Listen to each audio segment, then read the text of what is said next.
welcome to the Toffee Blues, your source for all things Everton, and welcome to another Scout Report show where we'll be picking the brains of Jeremy Smith once again. A very warm welcome back to Jeremy to the show. We're going to be picking his brain on Gabriel Magalhães. I hope I pronounced that pretty well. I thought that was okay. But yeah, we're going to be picking Jeremy's brain on Gabriel, who plays for Lille in France. Of course, Jeremy is very well clued up on his French football, so he's going to give us some insight into what sort of player Gabriel is and what we could expect should we sign him, which is looking very likely, judging by the way the media are reporting things. I mean, what's things been like from your end, Jeremy? Have you sort of got an idea that this is a goer, this deal, or? I think it is. I mean, Lille, as they showed last year, they had a great season, and yet they still sold the likes of Pepe and Thiago Mendes, for example. So they are still kind of a selling club. They're still, like most French teams, probably sort of struggling financially. I think there's very few that are secure kind of year in, year out. So they're always looking to kind of sell and make a profit. That's why, like Boubakary Soumaré, the midfielder, has been constantly linked with various teams, and there including were Everton, by the way. Yeah, including Everton, and there were a lot of rumours that it was Lille who wanted to sell him in January, and it was him who didn't want to go. So yeah, I think there's a good chance Gabriel could go. I mean, he's, generally it's him and Jose Font who are the two starting centre backs. So obviously, in theory, you'd think that they'd want to keep him because he's the one with the future ahead of him. But obviously, that also means that he's the one that they can make a big profit on. So I wouldn't be surprised at all if he leaves in the summer. You're talking about profits. If we are to go for Gabriel, what sort of price are we looking at? I think the prices that have been sort of banded around are kind of around 35 million. I don't know if that's euros or pounds. I think they're sort of using Saliba and the price that he went for at Saint-Etienne as a kind of marker. Arguably, maybe Saliba's a bigger talent, but he's also still very young, so a little bit of a kind of unknown, whereas as Gabriel now has had 2 or 3 really decent seasons, or approaching 2 full really decent seasons, but he's 2-3 years older than Saliba. It's hard to say. You look at the amount that Lille made from Pepe last year, from Rafael Leao going to Milan. They made a hell of a lot of money, so it seems that they know how to do business, and it's Gerard Lopez who and Luis Campos who did an amazing job at Monaco as well, making big profits there, who would be doing the deals. So they certainly know how to get the most they can out of a player. But again, it all depends on how much they need to sell and how desperately they need to bring some money in. It's very interesting you say that, because obviously you said they made a hell of a lot of money last summer, and I presume they did reinvest some of it in rebuilding the team, but I can't imagine they'll have spent 120 million. No, not that much. I mean, they brought in Osimhen up front, who's having a really good season. I wouldn't be surprised if he went in the summer as well, although he is their number 1 marksman. So I think maybe. Interestingly, I'm not sure if you saw on Instagram, Victor Osimhen was actually filmed on Instagram, like walking around with an Everton shirt on. Oh, really? Which has obviously raised a few eyebrows on Everton Twitter. So I'm not sure if you're aware. You're suggesting that Osimhen could also leave this summer. I think it's not like the Premier League. I think every player in France pretty much has their price. So whereas Lille probably wouldn't want to sell him because he's their number 1 striker, I'm sure there is an offer. If they get an offer they can't refuse, then they'll be willing to look at it. Again, with Campos there, he's quite good at spotting sort of the next talent. So, in a way, they've missed Pepe's goals, but they've still managed to do well up front. They've still got a good squad there. They've brought in a couple of midfielders as well. They've been a bit unlucky because Yakizi, this Turkish player who was meant to be Yazici, the big star, the big playmaker, he got a bad injury, so he never really got to show his potential. But Yeah, they just seem to have a good conveyor belt. Even sort of fullbacks, last year. They sold one of their best performing fullbacks in January, and the guy who replaced him did well enough that he was sold again in the summer. He's flopped at Lyon this year, to be fair, but Who is that? it just Herman Kone. Oh, see, that's a name I've not even heard of, but it's very good that you're sort of giving us this sort of context on Lille because obviously we're not very well clued up on French football and we haven't seen much of Gabriel. The question is to maybe get an idea of what kind of level he's at, is how well are Lille performing in Ligue 1? They're doing well. I mean, it's from memory, they're sort of, I think they're fourth, but sort of well in touch with I think only a point off the Champions League places. And when you consider that they did sort of have the heart ripped out, ripped out of their team in the summer, so it took a little bit of adjustment. And obviously, playing Champions League, they didn't get through the group stage. They're in quite a tough group, but they still, their performances were better than the results suggested, and having to adjust to having those Wednesday matches, 2 matches a week, I think it was difficult for them, and it took them a while to hit their stride. And if you look at their record, their home record is much, much better than their away record, which probably says something about how the team is sort of still getting used to each other and maybe need the fans behind them to really feel comfortable. But they are having a good season. For me, probably better than expected, considering that you'd have sort of put it down as a transition season after losing the likes of Mendes and Pepe. So, I think that they're probably exceeding expectations. And, obviously a lot depends on whether the season finishes or not. But I wouldn't be surprised if they still finished in the top 3.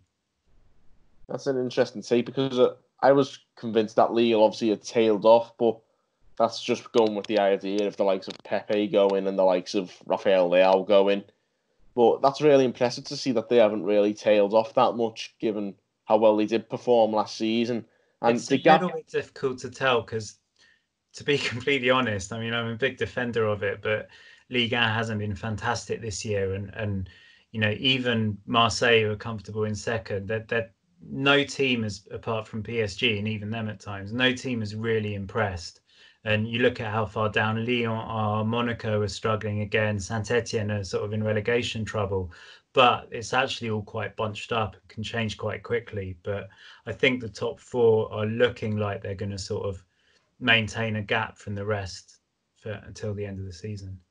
Yeah, like I can say, I think that's another issue I think we were having with the sort of context of things is how well the French league is getting on in terms of the level of performances, and I think that's obviously a bit discouraging to hear you say that.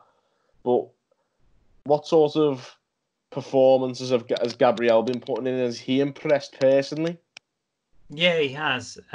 He sort of came onto the scene last year and pretty much became a first team regular and effectively actually pushed out the club captain, Mauro, who I think maybe he's even been linked with Everton in the past He as was well. linked to Everton. I'm sure we might have had a discussion about him in the summer. I'm not too Yeah, sure. possibly. Yeah. I can't remember where he's gone now. He has left, I He think. has moved on, hasn't he? Yeah, but I think possibly he was looking to make a move anyway for his own career, but I think in the end it was sort of made for him by the fact that Gabriel came in and has pretty much been a fixture ever since. And this season in particular, he's been really impressive. And I think he's sort of got a good mixture of being a sort of strong, rugged defender, but also got ball playing ability, so he can do a little bit of everything. That was actually the next thing I was going to ask you: is what sort of attributes is he? What's his strengths and what's his weaknesses? And what does he bring to our team? And you look at him and you can sort of see that one of his first strengths is his strength. Like, he's pretty stacked, he's tall, he's strong, but it doesn't look like he's kind of carrying extra weight. He's a good physical specimen, I guess. And you look at the way he plays, he doesn't throw himself into tackles. He's quite good at positioning, but also he's good at staying on his feet, using his strength to kind of either bully his opponent into the corner or shield the ball and get between the ball and the striker. I'd say that's probably his biggest strength.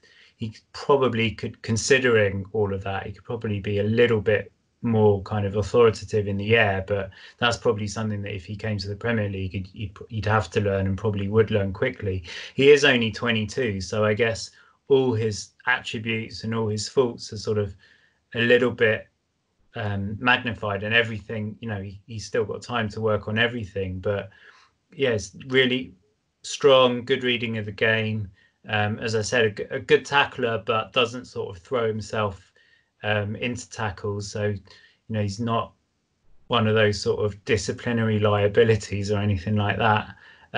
But as I said, also got a decent pass on him. He's got a really good sort of long pass over the top, or one of those kind of diagonal balls into the flanks, which I think is quite useful for any team.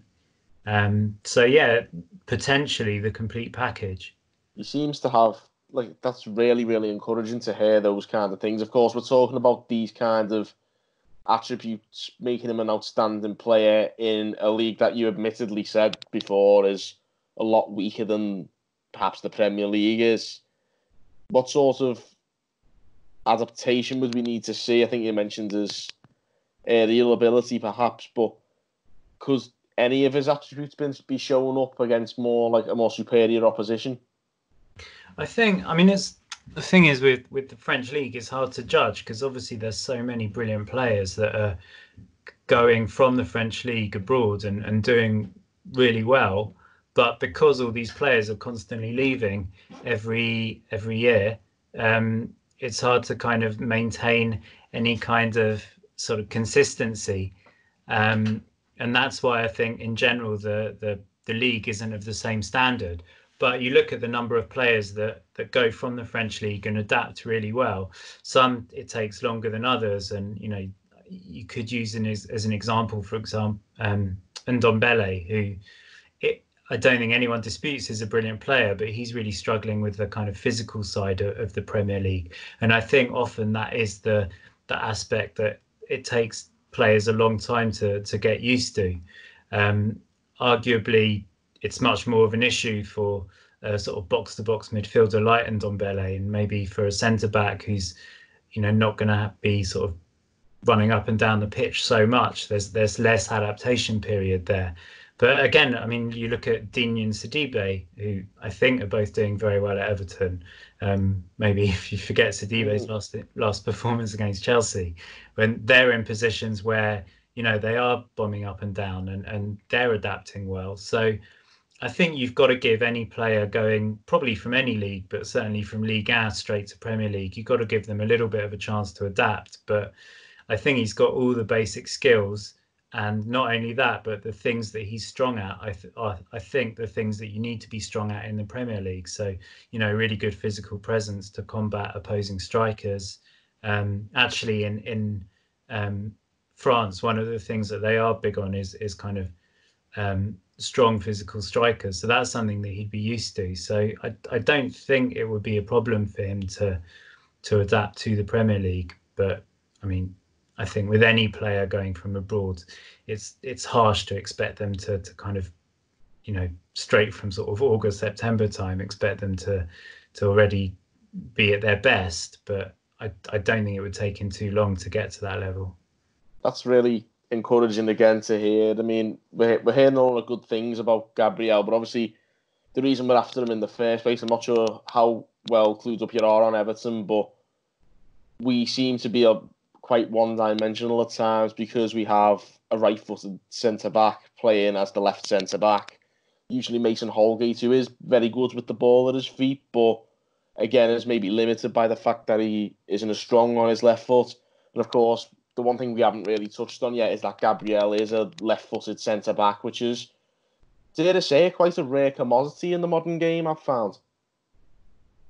I think it is certainly the fashion at the moment in France, and I think maybe that's something to do with the fact that Deschamps is a little bit obsessed with having right-footed, right-sided centre-backs, left-footed, left-sided centre-backs, and he's pretty strict on that. And arguably there's some sort of better centre backs that have missed out on the squad because people like Varane are such a fixture on the right side. But I think I don't think there are that many footballers, right? Unfortunately, you'd expect, they've got nothing better to do than train all week. You'd have thought that in all positions, I think, I don't know, it's a bugbear of mine. I think some players probably should be stronger on their weaker foot. And you always hear commentators go, oh, well, to be fair, it's his weaker foot. I don't think that's much of an excuse. But certainly at centre back, I think it makes a big difference to have players that are stronger on that foot, on that side. It enables Gabriel to sort of give support to the left back. It even means that he's been able to fill in a couple of times at left back if need be. So I definitely think it helps the balance of the team. And certainly from what I've seen of Everton this year, Holgate is probably one of your fastest improving players. So I wouldn't necessarily want to see him kind of dropped from the first team, but if he's got that ability to kind of challenge Keane on the right hand side, or maybe it even gives you the option to have a back three. Holgate was absolutely not Keane out of the side, and Yerry Mina at the moment, the way he's playing. I think he's been excellent recently, but it also gives you the option to play a back three if you wanted to as well. Very true, actually, because Holgate would probably suit the right centre back role, Gabriel, and then perhaps Keane or Yerry Mina as the central centre back, if you like, which is a very interesting point, and perhaps that's the kind of tactical flexibility that adding Gabriel to our squad might bring, and that's possibly why we're looking into him.